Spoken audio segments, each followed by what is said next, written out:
Bakit ngayon lang? Ang tagal-tagal. Hindi lang, ako feeling ko kasi nung nag-celebrate kasi ako ng 10th year ko, sobrang simple lang siya. So hindi ko naman masyadong, simple lang, kumbaga hindi ganito kabongga. Kasi di ba 15 years? So for me, sobrang milestone to career ko na umabot ako dito sa 15 years. So sobrang siyang, for me, sobrang siyang blessing. So I think siguro naman, no, parang kailangan ko siyang i-celebrate kasi 15 years na siya eh. So kailangan natin bonggahan at, kailangan ko rin siguro ipagyabang ng slight yung achieve ko na dito sa music industry. Yeah. Thank you. How are you feeling, Sir Rox, now that you're celebrating your 15 years? I know, baka it's a mix of, I think, a lot of emotions right now. How do you feel? Yun nga, 14 days na lang. Sobra ako nasi-stress, pero syempre, sobra akong thankful and grateful sa mga taong sumusuporta sa akin, no? Along the way natin sila. So, kahit nasi-stress ka, pero still, I'm very happy and looking forward for my 15th year anniversary concert. Kasi hindi lahat nabibigyan ng ganitong milestone. So, hindi lahat nabibigyan ng ganitong opportunity. So, for me, sobra siyang blessing. So that's why I'm super thankful sa ABS-CBN family ko, no? Na sila talaga yung sumuporta sa akin at bigay ng opportunity na marating ko itong milestone ng career ko. Question. Pwede na bang sabihin na ikaw na yung bagong hitmaker ngayon? As far as composing? Oo, parang hirap naman sagutin niya. Pero syempre, hindi ko naman sinasabi na hitmaker tayo eh. So sinasabi, ang gusto ko lang, ako sobrang happy na ako na yung lahat ng mga likha kong awitin, yung mga likha ko na song, music production, mga produce song ko na nakaka-relate yung lahat ng tao, no? Yung audience. So ako, for me, hindi ko siya pinagyayabang, pero sobra akong grateful and masaya yung puso ko na kapag naririnig ko na kinakanta ng madlang people yung mga songs na nilikha ko. So, anong repertoire nangyayari? Yes. Halo-halo siya. So, sa concert kasi on November 10, so halo-halo siya. Ipa-perform lahat ng mga songs ko and lahat ng mga produced songs ko. Yeah. So, it's a combination of my composition and my music production na nagawa. Ang daming listahan ng mga Guess. Lahat sila. Oo, lahat. Challenge sa prod team yun. So siguro pero ang target kasi dapat 2 hours lang and 2.5 hours kung sasagad. So ayun. So very challenging yun sa prod team. One song lang. Sorry? One song lang. Sila. May medley siya, may spot, tapos may opening. Siyempre may mga special guest ako na ayun, abangan niyo yung surprise na nag-guest ko kasi sobra akong excited na kasama siya. Nabanggit na si Eric Sam. Anong level ng surprise? Sorry? Ang level ng surprise. So, To the highest level. ako sobrang na-excite kasi for me talaga kasi sobrang Pang songbird po ba yun? Pang songbird. abangan nyo na lang. Siyempre, abangan nyo na lang. Sir Rox, may Mas abangan nyo na lang para mas masaya, para surprise pag lumabas siya. Mag-perform ka rin sa concert. Maraming kakanta for me. kaso wala. So wala man lang Maraming kakanta for me na artist. Basta abangan nyo, siyempre manood kayo para, di ba? Basta manood kayo para surprise talaga. Sa Music Museum siya. On November 10, Music Museum, so 7:30 p.m. Ba't parang malit ng venue? Ganun talaga. Sa dami. Sa star-studded. Then, ganun talaga. Mas intimate muna tayo. And so I think you shared before na dream venue mo talaga yung Music Museum. Yan. Isa yan sa mga reason ko rin kung bakit kasi Music Museum is a very iconic venue for, sa mga artists. So, pangarap ko doon talaga na magkaroon ng isang concert. Kasi lahat, ever since, kasi diba, Music Museum yan eh. So, lahat ng icons na artists natin, OPM icons natin, hindi pwedeng hindi sasampa ng Music Museum. Correct. Ang Music Museum daw, intimate. Yes, sobrang intimate. So parang di ba, kaharap mo lang yung audience mo, kasama mo lang yung audience mo, madali makapag-interact sa audience kasi sobrang lapit tsaka intimate siya. Sir Rox, yung pagsisimula niyo lang po ng music career niyo sa industriya, paano po ba kayo nakapasok? Kailan tsaka paano po nag-start yung journey Lalo na sa po music? sa ABS-CBN. Ever since kasi nung bata ako, sobra ko ng pangarap na maging isang songwriter and music producer. Kasi nung bata ako, tawag dito, mahilig na ako mag-invento ng tono, mahilig na ako magsulat and mag-compose and all. Pero hindi ko alam kung paano ko siya ma-apply sa actual Pero nagkaroon ako ng opportunity nung araw na yon, nung nakilala ko yung mentor ko. My mentor, my critic, my friend, Mr. Jonathan Manalo. Year 2006, nasabi ko, kasi si Jonathan, na rin siya parang na-establish na rin yung sarili niya as a composer and music producer. Nanalo na rin siya ng mga, songwriting competition and all.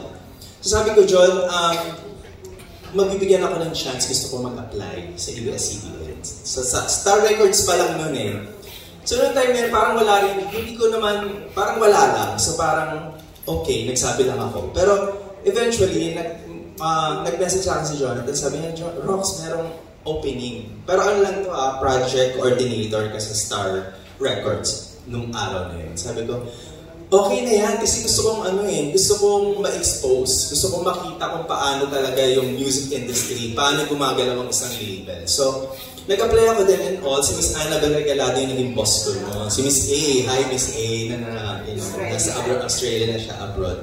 Which is si Miss A, sobrang supportive din yan sa akin. So, nung time na yun, syempre, na-expose ako sa lahat, na-expose ako kung paano ang galaw ng music, ng label, paano yung studio, paano and all. Na-expose ako. And then sabi ko one day, sabi ko, Miss A, tapos may mga trainings and all na pinapasukan ko. Sabi ko, Miss A, gusto ko na rin, Jonathan, Miss A, gusto ko na rin parang sumulat ng kanta. Kasi may mga nasasulat din naman ako and song and all. So, pinarinig ko sa kanila yan and all. So, yun, nagbigyan ako, to cut the story short, nagbigyan ako ng opportunity na ma-expose at maipakita ko rin at maparinig yung mga gawa kong kanta sa kanila. Ano yung unang song? Actually, marami akong song na nagawa, pero yung unang-unang song na sobra akong grateful na pumutok, hindi naman siya pumutok, pero nagamit siya sa teleserye, yung Kagandahan ni Betty La Bea. Diba, si Bea Alonso nung before, nag-Betty La Bea siya. So, may naisulat akong kanta, nakipag-collaborate ako kay Miss Annabel ni Jonathan Manalo. So, yun yung nagamit as a main theme song ng Betty La Bea. Then after that, sunod-sunod na siya. So, anong song yung pinaka-memorable na hirapang ka or challenge? Naku, sa lahat ng sinusulat ko kasi lagi akong, tawag dito, lagi akong, meron akong pakiramdam na nahihirapan. Kasi as a songwriter, hindi pwedeng hindi mawawala yun yung challenge Yung challenge kung paano mo mabubuo yung isang kanta. At paano mo i-incorporate yung ginawa mong kanta dun sa singer na kakanta. Kasi dapat, kasal yan Hindi pwedeng gagawa ka ng kanta tapos hindi bagay dun sa artist mo. So, kailangan nyo munang mag-usap ng artist kung ano yung direction, niya as an artist, kung ano yung nakikita niya sa sarili niya as a singer. Tapos doon ako papasok as a composer and music producer. Kailangan kasi kasal yung dalawa. Hindi pwedeng gagawa ka lang, ito kantahin mo. Minsan hindi pala bagay sa kanya. So, nauna yung artist before the song? May instance na nauna yung kanta. Kasi as a songwriter, meron ka laging nasa isip may pumapasok, yung creativity mo na flow pumapasok. Pero, napag-aralan ko nung nasa label na ako, kailangan i-consult mo rin sa artist. Lalong-lalo na kung i-launch mo siya na bagong artist. Kailangan makita natin sa artist kung ano yung authenticity niya as an artist. Tsaka mo siya gagawa ng kanta at kung paano yung production ng song na babagay sa kanya as an artist. So, ano nga yung kantang yun? Ang memorable? Actually, madami na. Pero siguro yung nahirapan ako, yung kabang-kaba ko, yung sinulat ko for kay Miss Regine Velasquez. Kasi syempre, icon yun. Tapos lahat ng songwriter, hindi naman pangarap na makasulat sa isang Regine Velasquez. Doon ako medyo nahirapan na stress. Kasi Taking Flight ni Regine Velasquez. So parang, magugustuhan kaya ito. Ang daming tumatakbo sa isip ko, magugustuhan kaya ito ni Miss Reg. Baka ma-decline, baka hindi niya magustuhan and all. Tapos yung paulit-ulit ka ng revision kasi gusto mo siyang maging maganda eh. Gusto mo siyang ma-present kay Regine ng maganda. So dun yung medyo sobra akong na-challenge kasi icon yung ginagawa ko yung song.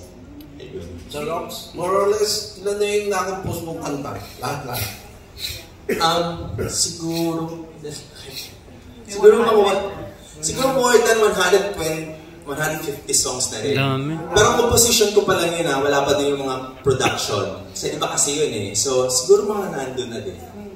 Nasa ganong numbers. Tapos po sa November 10, ano pong dapat expect o paano yung describe yung magiging special event na to?